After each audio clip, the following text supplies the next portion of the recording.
இன்று ஒரு சமைத்து மீனை உருவாக்குங்கள். மீன் இறைச்சி மென்மையாகவும் சுவையாகவும் இருக்கும். அது சுவையாக இருக்கும். முதலில் ஒரு உயிருள்ள 3 சிறுகளை தயார் செய்யுங்கள். நாங்கள் அதை 3 அளவுகோல்கள் என்று அழைக்கிறோம். நீங்கள் அதை என்ன அழைக்கிறீர்கள்? மீனை கொல்லும் இந்த பணி தவிர்க்கப்படுகிறது. மீனை கொண்ட பிறகு அதை சுத்தம் செய்யுங்கள். சுவைக்கு வசதியாக முதலில் ஒரு சொல் கத்தியை மாற்றவும்.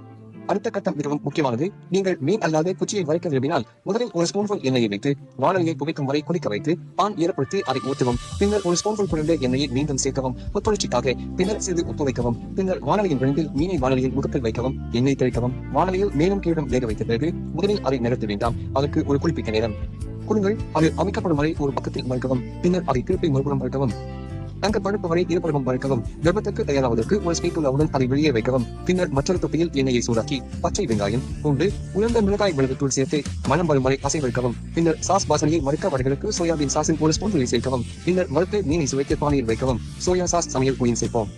இரண்டாவது முக்கிய விஷயம் என்னவென்றால், நீங்கள் மீனை கொடியதாகவும் சுவையாகவும் சுவைக்க விரும்பினால் ஒரு பானை பேர் வைப்போம். பின்னர் நாம் ஒரு பாட்டில் மறந்த தண்ணீர் மற்றும் மீன் சேர்க்கிறோம். இறுதியாக நிறத்தை சரி செய்ய பொருத்தமான அளவு சோயா சாஸை சேர்க்கவும். உப்பு, கோழி சாதம், பிறகு சர்க்கரை சேர்க்கவும். மாயை சரி செய்யவும். முதலில் பானையை வேக வைக்கவும். மீன் வாசனையிலிருந்து விலக்கி போடவும். பின்னர் பானையை மூடி அரை மணி நேரம் இனக்குதிவாக்கவும். நேரம் வரும்போது சாறு சேகரிக்க அதிக வெப்பத்தை இயக்கவும். சூப் தடிமனாகவும் படுகிறது.